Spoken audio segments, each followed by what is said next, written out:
Yes, Allah advocates to Nabi alayhi salam that if you take revenge, then take revenge in proportion to what had happened to you. However, if you overlook and you forgive, then that is even better for you. But you, O Nabi of Allah, without choice, you have to forgive. Given the fact that you're a role model, brothers, I was speaking about fame. You look at these celebrities of the world today, as they come into the limelight, and they assume certain positions, and then they exploit those positions. Look at the opportunity that Allah affords to His Nabi when he enters into Mecca as the conqueror of Mecca. And I will relate to the youth in particular in the life of Nabi alayhi salam. When he enters into Mecca as the conqueror of Mecca, what a position Allah endows him with, but he humbles himself so much that he doesn't even lift his gaze. He attributes it totally to Allah. Alhamdulillahi alladhi anjaza wa'da wa nasara abda wa hazama al-ahzaba wahda. All praise belongs to Allah who brought this day of victory by Himself. All praise belongs to Allah who defeated all the armies by Himself. He then comes to the Kaaba, performs salam, makes the ritual circumambulation, gathers his Sahaba, gathers the Meccans. He asks an open question, how do you think I will relate with you? We all know the incident, it's very long. He then makes a general pardon. He makes a general pardon to everyone. And then he issues a decree that there are certain elements of evil that wherever you see them, behead them. There are certain elements of evil, wherever you see them, behead them. The likes of Abdullah ibn Khatal, the incident of him is also very unique. He had accepted Islam, and after accepting Islam, the Nabi of Allah had sent him in a particular place to go and collect some wealth, the taxes of the people, and with him he took a slave with him. He told the slave, you prepare the food and I will come back.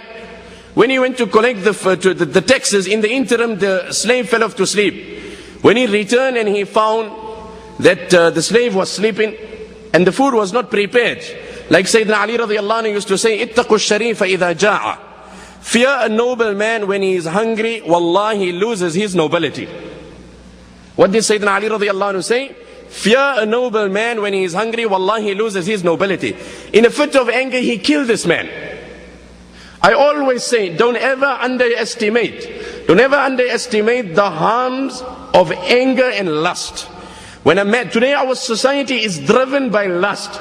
When a person is committing the act of incest, as the Nabi of Allah said, لَيَأْتِيَنَّ عَلَىٰ أُمَّتِي كَمَا أَتَى عَلَىٰ بَنِي إِسْرَائِيلِ حَذْوَ النَّعْلِ بِالنَّعْلِ حَتَّى إِنْ كَانَ مِنْهُمْ مَنْ أَتَى أُمَّهُ عَلَانِيَ لَكَانَ فِي أُمَّةِ مَنْ يَصْنَعُ ذَلِكَ. The riwayat is in Tirmidhi. That every fitna and every sin that happened in the previous nations will stay at my ummah, to such an extent that if a man shared the bed with his mother in the previous nations, I feel shy to say it, but quoting the hadith of Nabi alayhi salam, people will perpetrate the act of incest and they will share the beds with their own mothers.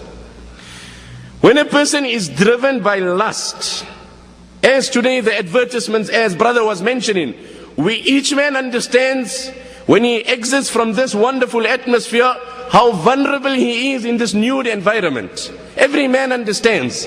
And hence we do not need to do those things which will extend our vulnerability. But rather we need to institute measures that will arm us against this evil fitna. The destruction of the nation of Salih alayhi salam, was it not because of the lust of one young man? Don't underestimate that lust when it hits you. Sayyidina Abu Huraira in the latter part of his life, who narrates 5,374 ahadith, daily he used to make the dua, oh Allah save me from zina. Someone told him, لَقَدْ صَحِبْتَ رَسُولَ اللَّهِ. Oh Abu Huraira, you sat in the noble company of Rasulullah sallallahu alayhi wasallam. Yet daily you still feel the need of making dua to Allah that He must save you from zina. What an answer he gave. He said, how can I feel myself safe against zina as long as the devil is alive? As long as the devil is alive, I cannot consider myself immune. But nonetheless, let me just touch on this while I have just briefly mentioned it. In the nation of Salih alayhi salam, we know they came to him and they asked him that if you are the true prophet of Allah, then let Allah Ta'ala cause a pregnant she-camel to emerge from this mountain. In kunta sadiqa fa akhrij lana min hadha al-jabal naqatan hamila. And he makes dua to Allah and the mountain splits. and the animal comes out. But of course this camel was the camel of Allah, and it enjoyed the privilege of being termed as Naqatullah, the camel of Allah. This camel used to consume water in a large volume. This camel used to consume water in a large volume and large quantity.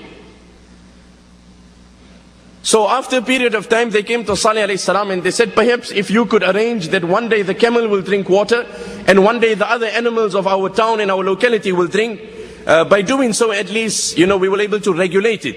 He agreed, and he said one day the camel will drink water and one day the other animals will drink.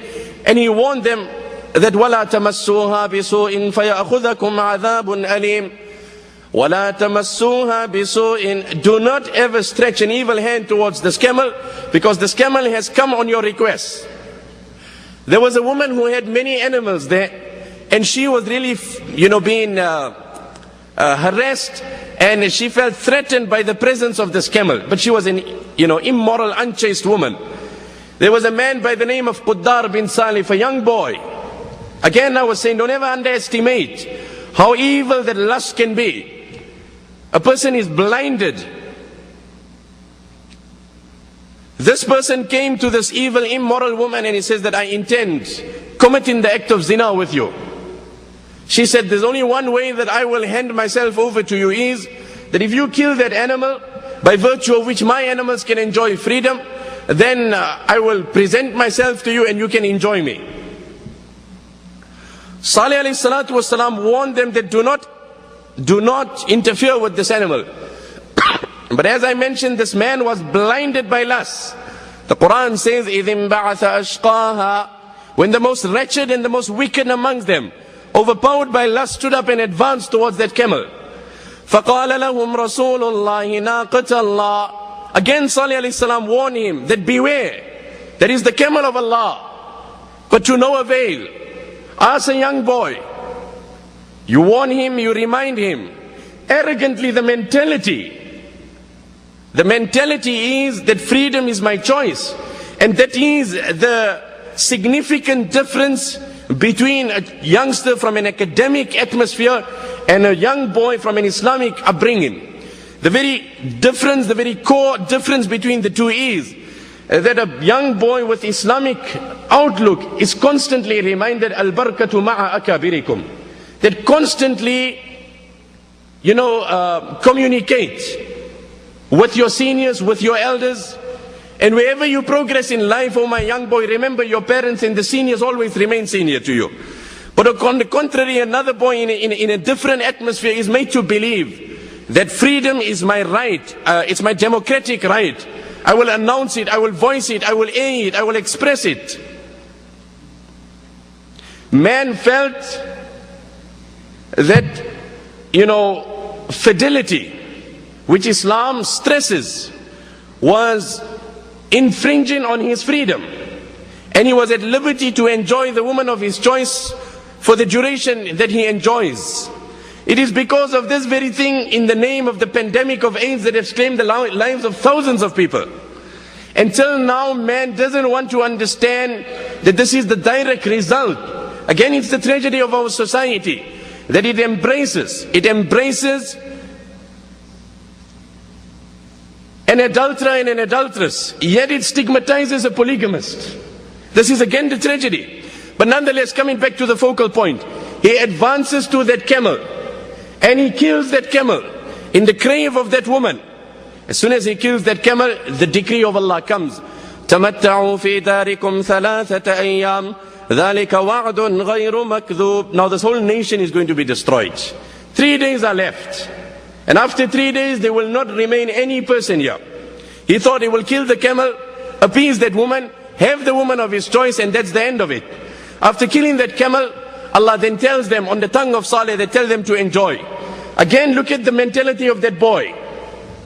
And perhaps that is what the Quran says with regards to the greatest mistake that Pharaoh made. And today also, many people have the same perception, that when Fir'aun was told Musa will be born and you will lose your kingdom at the hands of Musa, what did Fir'aun do? Kill all the children. The scholars explain فالتقطه آل فرعون ليكون لهم عدوا وحزنا